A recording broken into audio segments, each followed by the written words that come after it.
Of course, we should always be ready to repel any aggression, any attack on Russia. Regardless of the situation our partners' nations are in, they should always realize that they would be better off not messing with us, talking about the possible military conflict. But thankfully, I don't think anybody seriously considers the possibility of starting a military conflict with Russia. I would like to remind you that Russia is one of the biggest nuclear powers. These are not just words, this is real, and we actually strengthen our nuclear forces. They are more compact now, but they're also more efficient. They're more modern. They have modern weaponry. And we continue to boost their potential, and we are going to do this in the future as well. This is not to threaten anybody, this is just for us to feel protected and be able to implement our economic and social plans.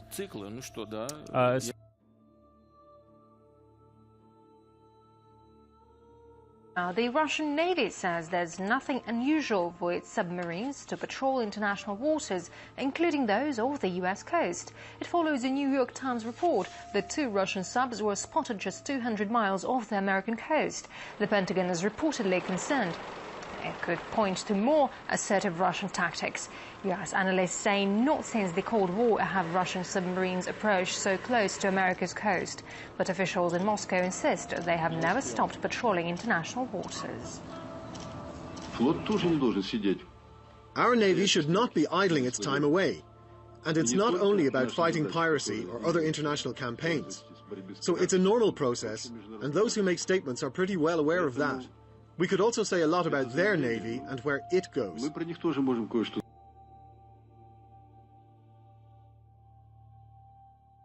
Meantime, more rising tension is looming farther east with China as President Obama prepares for a second term. A new report suggests China is just 2 years away from deploying nuclear ballistic missiles on its submarines, missiles with a 4,600-mile range. China recently unveiled a second sophisticated stealth fighter jet that industry experts say may have been developed with stolen U.S. technology. The Chinese J-31 stealth fighter has an air intake and wing dimension that is suspiciously similar to the American F-35 and a silhouette similar to Lockheed Martin's F-22 Raptor. Furthermore, U.S. Navy officials confirm a Russian nuclear-powered attack submarine was detected 300 miles off the east coast of the United States in late October. Russia's Navy commander announced earlier this year that on June 1st, Russian nuclear-powered subs would return to patrolling the world's oceans as they did during the Soviet times, Brett.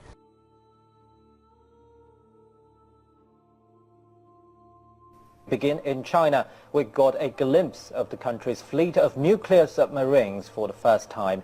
These submarines have participated in multiple training and drills simulating actual combat. Using domestically designed techniques, the fleet has also set numerous Chinese records. Chinese television and newspapers bragged this week that the Chinese PLA has awesome power to strike American cities with nuclear missiles launched by Chinese submarines. Military videos and photographs have appeared on TV news programs and in newspapers this week in China, touting the communist nation's growing military might and a future war with the United States. The images have appeared on China Central TV, the People's Daily newspaper, the PLA Daily, the China Youth Daily, and the Global Times. The Global Times published a lengthy article titled, "China, for the first time, possesses effective underwater nuclear deterrence against the United States." The article includes 30 photographs and graphics showing the damage that Seattle, Washington, and Los Angeles, California would suffer after being hit by Chinese nuclear warheads launched by stealth submarines. The article boasted that the West Coast radiation would be carried by the wind to Chicago. The Chinese news report said the PLA missiles will not target the U.S. Midwest, but strike the densely populated West Coast. In addition to Seattle and Los Angeles, the Chinese news media said San Francisco and San Diego will be targeted for destruction, killing or injuring up to 12 million Americans. The Chinese newspaper said that Chinese ICBMs launched over the North Pole will easily obliterate New England and much of the East Coast, including Annapolis, Maryland, home of the U.S. Naval Academy, Baltimore, Maryland, home of the NSA, Philadelphia, New York City, Boston, Portland, Maine, and Norfolk, Virginia, the biggest naval port in America. An estimated 34,000 Japanese troops, naval destroyers, and fighter jets are scheduled to take part in a large-scale military exercise scheduled to end on November 18. Ramon, I'm hoping you have some answers for us. What are you hearing on your end? Well, Dina, as you can see here, the sun is starting to set here in Los Angeles. And it was about this time yesterday that a lot of people saw what they think looked like a missile being launched just off the coast of Los Angeles here.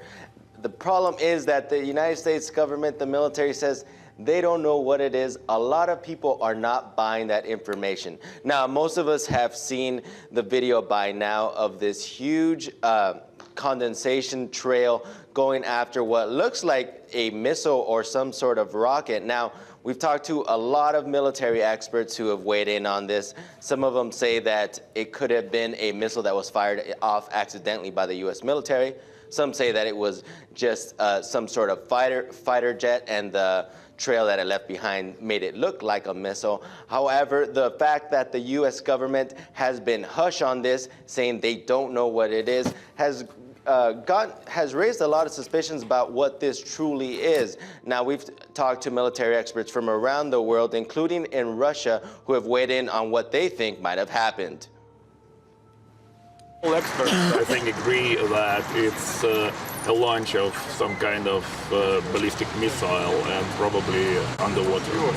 And I think that it's a great embarrassment for the American military. It shows that with all the billions spent on the national defense, the United States basically is vulnerable to this kind of unwarranted attacks.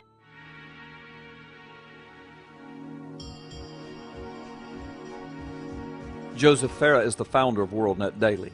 According to Joseph Farah's G2 Bulletin, in an article dated November 19, 2010, experts are now saying that the mystery contrail off the California coast last week was from a Chinese missile. And of all things, that the muted response thus far was a decision made by the president himself. And that U.S. Navy anti-submarine warfare sensors apparently failed again.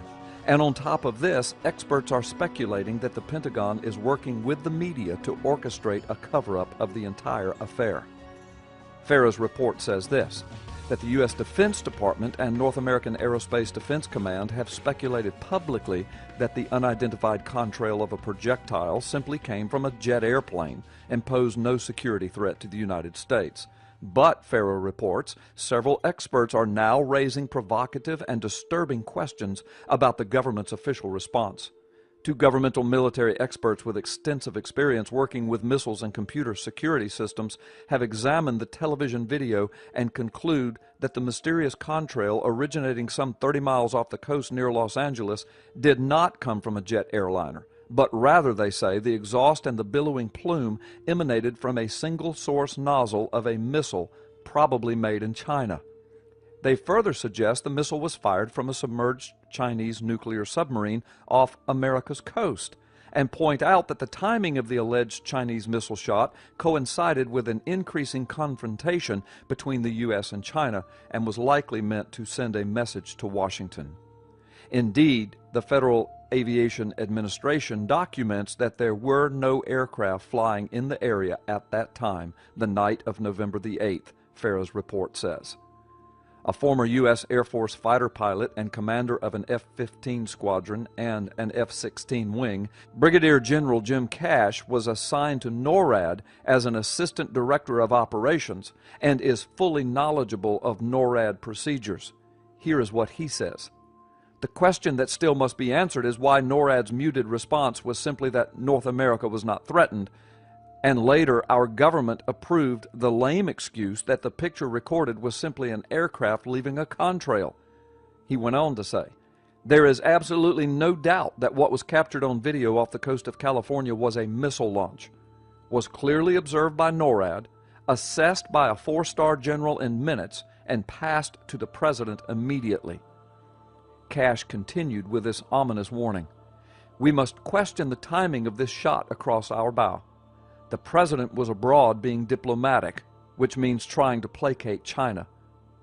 And in this astounding admission, Wayne Madsen, a former naval officer who has worked at the National Security Agency and the Naval Data Automation Command, said the inability to pick up what he described as a Chinese Jin-class submarine-launched ballistic missile isn't the first time U.S. Navy anti-submarine warfare sensors have failed. Madsen, who today is an investigative journalist, said the Pentagon is working, quote, overtime with the media and on the internet to cover up the latest debacle. However, even some reporters who cover the Pentagon full-time are beginning to question the Pentagon's version of events over the skies west of Los Angeles. Dr. Lyle J. Rapicki of Sentinel Intelligence Services, LLC, said that the contrail incident off the Los Angeles coast is fraught with peril due to the defense systems and protocols in place that should have detected the alleged submarine. Dr. Rapicki said, the decision to officially announce that North America was not threatened and all the excitement was due to an aircraft leaving a contrail is a decision that reaches beyond the 4-star general level and goes directly to a decision made by the Commander-in-Chief.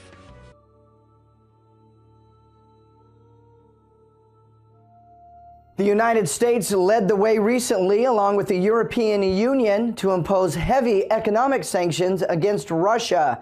Now, U.S. air commanders are notifying leadership at the Pentagon of increased Russian activity dangerously close to the American airspace. At least 16 times in the last 10 days, Russian nuclear bombers have flown right near the Alaska border, an exercise that Russia is calling routine training missions. Twice now, American fighter jets have intercepted Russian spy planes and nuclear bombers and escorted them out of the sensitive airspace.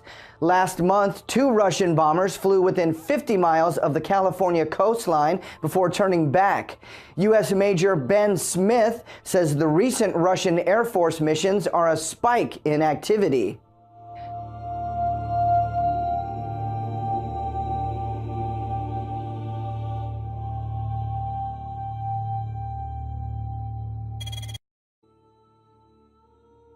Now, the Russian Navy says there's nothing unusual for its submarines to patrol international waters, including those off the U.S. coast. It follows a New York Times report that 2 Russian subs were spotted just 200 miles off the American coast. The Pentagon is reportedly concerned it could point to more assertive Russian tactics. U.S. analysts say not since the considers the possibility of starting a military conflict with Russia. I would like to remind you that Russia is one of the biggest nuclear powers.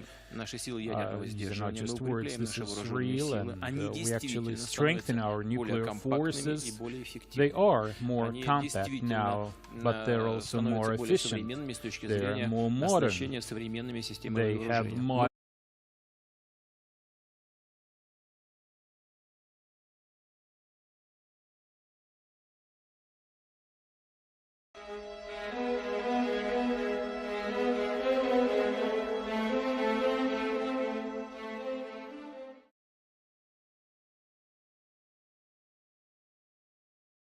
Of course, we should always be ready to repel any aggression, any attack on Russia, regardless of the situation our partners' nations are in. They should always realize that they would be better off not messing with us, talking about a possible military conflict. But thankfully, I don't think anybody seriously considers weaponry.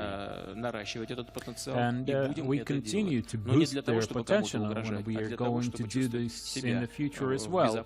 This is not to threaten anybody. This is just for us to feel protected and be able to implement our economic and social plans.